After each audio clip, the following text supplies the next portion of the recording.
बंधुओं, राम जन्मभूमि को एक मंदिर का निर्माण ऐसा देश मान रहा है, परंतु मैंने जो कुछ साधु संतों से पिछले 35-36 साल में सुना, विशेष रूप से गोरक्ष पीठाधीश्वर महंत अवेद्यनाथ जी के श्रीमुख से अनेक बार सुना, और आपको जानकारी करा दूं, महंत अवेद्यनाथ जी महाराज के पूर्वज उदयपुर के थे, मेवाड़ वंश के, और उनके उत्तराधिकारी योगी आदित्यनाथ जो उत्तर प्रदेश के मुख्यमंत्री हैं, उनका भी जड़ें उदयपुर जाती हैं। तो महंत अवेद्यनाथ जी कहा करते थे, मैं जब कभी अयोध्या आता हूं और इस राम जन्मभूमि पर खड़े हुए 3 गुंबद वाले ढांचे को देखता हूं, तो ऐसा लगता है किसी ने मेरे पिताजी की हत्या करके लाश को पेड़ पर टांग दिया। लाठी लेकर खड़ा है, चुनौती दे रहा है, कह रहा है तुम में हिम्मत हो तो इस पिताजी की लाश को उतार कर इसका अंतिम संस्कार कर दो। और हम 450 साल से ये अंतिम संस्कार नहीं कर पा रहे। ये मैंने महंत अवेद्यनाथ जी के श्रीमुख से एक आध बार नहीं, अनेक बार सुना है। ये राम जन्मभूमि ये ऐसा है कि आप अपने घर से तीर्थ यात्रा करने के लिए निकले, घर में ताला लगा गए, आप जब तीर्थ यात्रा से वापस लौटे तो पता लगा ताला तोड़कर कोई घर में घुसकर बैठा है, और वो कह रहा है तुम जाओ, ये घर तो मेरा है।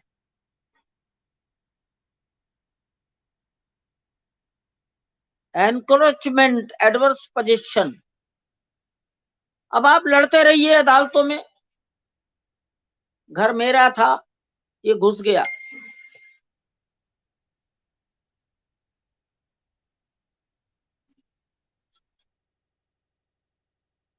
उन्नीस सौ 62 में चीन ने भारत पर हमला करके भारत की सीमाओं की कुछ भूमि हड़प ली, आज भी चीन के कब्जे में है। लेकिन 1963 में भारत की संसद में एक प्रस्ताव स्वीकार किया गया है। हमने सारे हिंदुस्तान को वो प्रस्ताव 50 साल के पश्चात याद कराया है, पुनर्स्मरण कराया है। प्रस्ताव कहता है कि चीन के कब्जे में गई एक एक इंच भूमि वापस लेंगे। इस प्रस्ताव में हिंदुस्तान का सम्मान और स्वाभिमान निहित है। लेकिन बंधुओं, 1962 के बाद आज तक 1 इंच भूमि वापस नहीं आई। 1 इंच क्या आएगी? विचार ये करना है, वो प्रस्ताव रद्दी की टोकरी का प्रस्ताव है कि उसको क्रियान्वयन करना भारत की संसद और राष्ट्र का सम्मान है। हो सकता है 400 साल के बाद कोई पीढ़ी आए और 1963 के प्रस्ताव को समाज में प्रत्यक्ष करके दिखा दे। ये राष्ट्र का सम्मान और अपमान किन बातों से पता लगता है? मैंने कभी सुना कि एक सेनापति, एक नौजवान सैनिक अपने दोस्तों को सीमा पर ले जाता था, फ्रांस में, और दोस्तों को कहता था देखो ये वो स्थान है जहां हमारे देश की तलवार टूट गई थी, अर्थात वो देश की सेनाएं किसी काल में वहां हार गई थी। वो केवल युवकों को ले जाता था, मालूम नहीं कब कितने वर्षों किया, लेकिन उसने किया फ्रांस में। और वो व्यक्ति कालांतर में जाकर जनरल डिगॉल के नाम से जाना गया। हमारे देश की तलवार यहां टूट गई थी, इसको हमें वापस लाना है, इसको हमें वापस लाना है। इसका बड़ा महत्व है। मैंने जब राम जन्मभूमि के इस संपूर्ण प्रकरण को 1985 में समझना शुरू किया, तो मैं कहा करता था जो सिंबल्स हैं वो बड़े इंपॉर्टेंट होते हैं। 1947 में तिरंगा लहराया गया और जिसको उतारा गया वो यूनियन जैक है। दोनों में अंतर क्या है? दोनों कपड़े के हैं, रंगीन कपड़े हैं, कई रंग के कपड़े हैं, भिन्न भिन्न रंगों के कपड़ों की पट्टियों को, टुकड़ों को सिलकर एक आकृति दी गई है। तो राज्य सत्ता का सूत्र लॉर्ड माउंटबेटन के हाथ से निकलकर राजगोपालाचारी के हाथ में आ गया, झंडा वही रहता, लेकिन यूनियन जैक ब्रिटेन की राज्य सत्ता का प्रतिनिधित्व करता था, वो उसका सिंबल था, प्रतीक। इसलिए ब्रिटेन की राज्य सत्ता का प्रतीक कपड़े का झंडा, उसकी डोरी के नीचे तिरंगा बांधा गया, डोरी चलाई गई, तिरंगा ऊपर गया, यूनियन जैक नीचे आया। प्रतीकों का जीवन में महत्व है। देश का संविधान बना, आज हम कहते हैं अंग्रेजों के संविधान की ही, अंग्रेजों द्वारा बनाए गए संविधान की ही ट्रू कॉपी जैसा है, लेकिन हम कहते नहीं, जैसा भी बना आधा अधूरा बना, परिपूर्ण नहीं है, तो भी हमारे देश के लोगों ने बनाकर हस्ताक्षर किए। जो त्रुटियां हैं उन दोषों का हम निवारण कर रहे हैं। न जाने कितने संशोधन हो चुके। प्रतीकों का महत्व है। अयोध्या में राम जन्मभूमि पर खड़ा हुआ 3 गुंबदों वाला वो स्ट्रक्चर, वो भारत पर बाबर की सेनाओं की विजय का प्रतीक था। उसको देखकर लगता था यद्यपि यह परिपूर्ण मस्जिद नहीं है, लीगल मॉस्क नहीं है, परंतु ये तो याद दिलाता है कि यहाँ कभी एक मंदिर तोड़ा गया था और विदेशी ने तोड़ा, और ये 3 गुंबदों वाला ढांचा बनाया।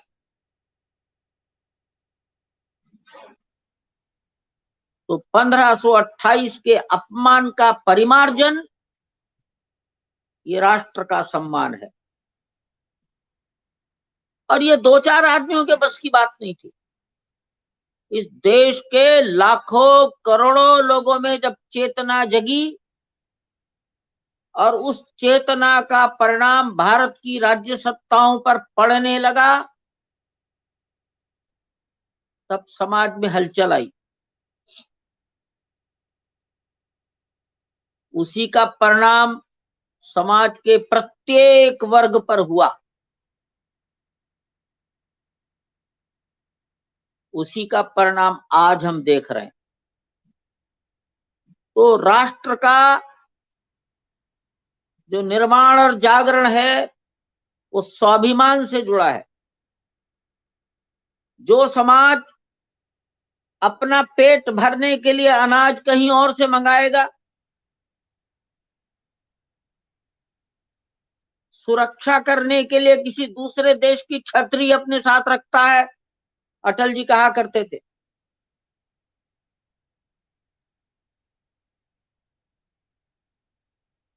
अपने देश की हर वस्तुओं के लिए हम अगर दाएं बाएं देखते रहते हैं तो दुनिया में हमारा सम्मान कैसे होगा? और दुनिया में सम्मान नहीं है तो ऐसा समाज अपने देश की अच्छाई के लिए काम क्या करेगा? समाज जीवन के हर क्षेत्र में अग्रणी बनने के लिए देश के प्रत्येक नागरिक में ये स्वाभिमान जगाना ही है। कभी हम कैसे थे, काल चक्र के प्रवाह में आज हमारी स्थिति ऐसी हो गई, इसलिए इसे बदलना है। उस बदलने में एक पड़ाव ये है, ये उतना ही इंपॉर्टेंट है जितना महत्व का 15 अगस्त 1947 का दिन। दुनिया को ये समझ में आया कि अब भारत गुलामी के चिन्ह संजो कर रखने के लिए तैयार नहीं है। अब भारत को बहुत अधिक दबाया नहीं जा सकता। हम किसी वस्तु को बहुत अधिक दबाते हैं तो विस्फोट होता है, गुब्बारा। चारों तरफ से संकट में जब कोई घिर जाता है तो हमला करता है।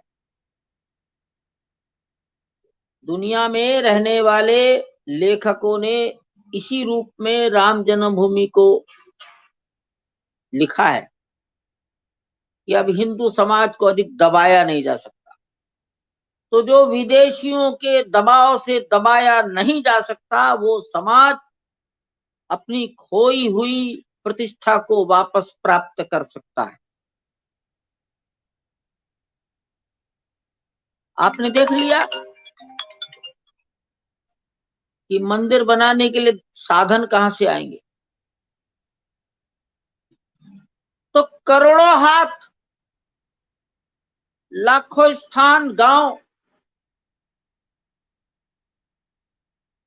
कम से कम आबादी का 10% झूमने लगा उत्साह और उमंग से। ये राष्ट्र के सहज स्वाभिमान और सम्मान का प्रकटीकरण है। इस रूप में आप अगर राम जन्मभूमि के संपूर्ण प्रकरण को समझेंगे तो शायद दिशा ठीक बनी रहेगी। विश्व हिंदू परिषद ने तो इस आंदोलन को अपने हाथ में 1983 में लिया। उसके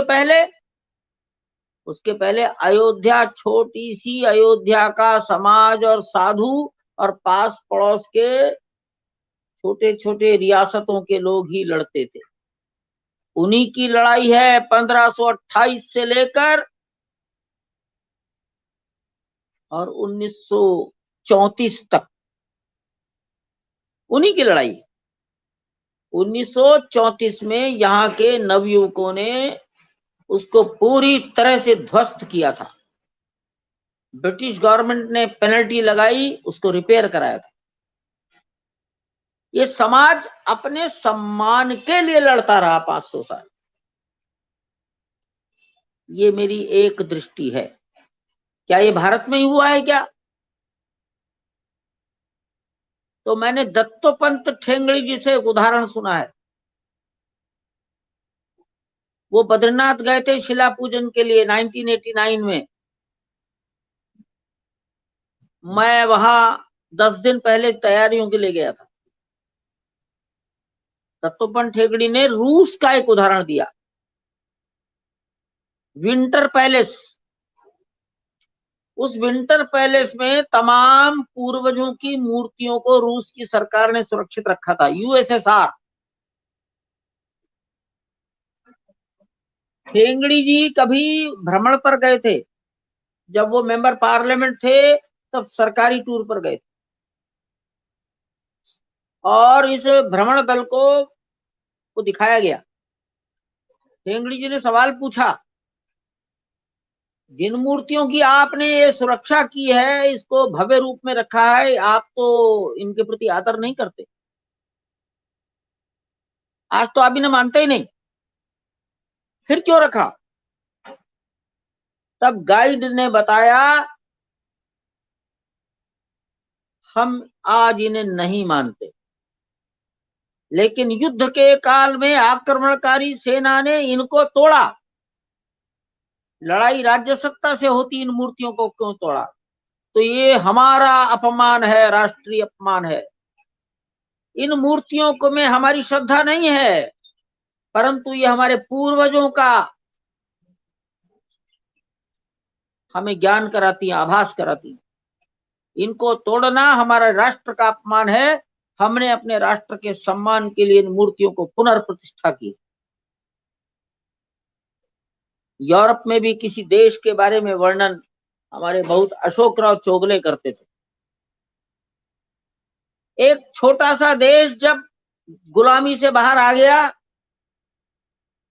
तो राज्य सत्ता के मुखिया लोगों ने कहा ये चर्च गिरा दो। जनता ने कहा आप और हम दोनों इस चर्च में जाते हैं, गिरा क्यों दे?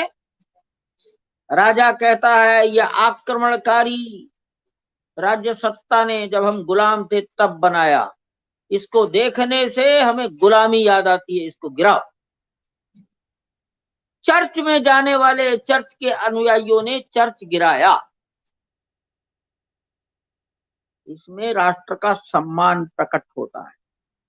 ऐसा समाज अपने राष्ट्र को और बीहड़ों में से, बंजर भूमि में से निकालकर उत्थान के चरम शिखर तक ले जा सकता है।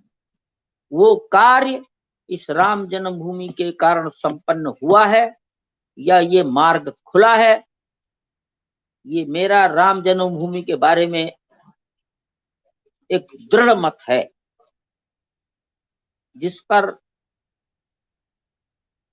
यहाँ के समाज ने काम किया, जिसको मैंने सुना। ये एक पहलू है। अब दूसरा पहलू है निर्माण की प्रक्रिया कैसे चल रही है। तो बहुत ठीक चल रही है। नींव की भराई हो रही है, अक्टूबर तक हो जाएगी। जमीन के नीचे गहराई तक एक मलबा भरा था, वो जांच पड़ताल में निकल आया। तब ये तय हुआ कि मलबा हटाओ। एक बहुत बड़े विशाल क्षेत्र को मार्क किया गया। जब मलबा हटाने के लिए मशीनें चली तो हम 45 फीट लगभग 14 मीटर नीचे तक चले गए। तब जाकर सही बालू प्राप्त हुई। फिर उसको भरने का काम चला और वो भराई हो रही है। वो मिट्टी से नहीं भर रहे हैं, उस मिक्सचर को भी आईआईटी चेन्नई के प्रोफेसर्स ने तैयार किया है। वो मिक्सचर 25-50 साल में, 100 साल में एक बड़ी विशाल चट्टान का रूप ले लेगा। 400 फीट लंबा, 300 फीट चौड़ा, 45 से 50 फीट गहरा। ये कार्य चल रहा है और अक्टूबर तक ये पूरा हो जाएगा। इसके बाद ऊपर की प्रक्रिया शुरू होगी और हम अभी तक यही सोच रहे हैं कि 2023 समाप्त होते होते हमारा ये कार्य पूर्णता की ओर आ जाएगा। कल्पनाएं हैं, बाधाओं की तो कल्पना हम नहीं कर पा रहे। भगवान राम के काम में बाधाएं जरूर आती हैं, लेकिन हम धैर्य से सारी बाधाओं को पार कर लेंगे। ये विश्वास डगमग डगमग नहीं होता।